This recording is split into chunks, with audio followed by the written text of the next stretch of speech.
திமுகவை பாயாசம் என மறைமுகமாக விஜய் கூறுவது குறித்து விஜய்க்கு பல வகை பாயாசங்கள் தயாராக இருக்கிறது என்று திமுக அமைப்பாளர் சிவா பதிலடி கொடுத்துள்ளார். திமுக தலைவரும் தமிழக முதலமைச்சருமான மு.க.ஸ்டாலின் பிறந்த நாளை முன்னிட்டு புதுச்சேரி திராவிட முன்னேற்றக் கழக சார்பில் இரத்த தான முகாம் இன்று நடைபெற்றது. திமுக அமைப்பாளர் சிவா தலைமையில் திமுக எம்எல்ஏக்கள், நிர்வாகிகள், தொண்டர்கள் என நூற்றுக்கணக்கானோரை சேர்ந்த இரத்த தானம் செய்தனர்.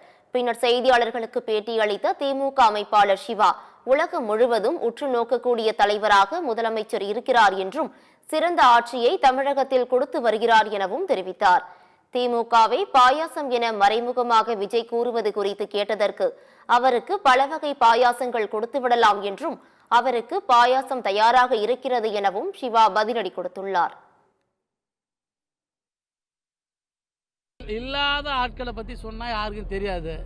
இன்னைக்கு உலகம் முழுக்க உத்து நோக்கக்கூடிய தலைவராக எங்கள் தலைவர் இருக்காரு. சிறந்த ஆட்சியாக திமுக ஆட்சி இருக்குது. அதை பற்றி பேசினா தானே யாராவது திரும்பி பார்ப்பாங்க. அதனால சொல்கிறார்.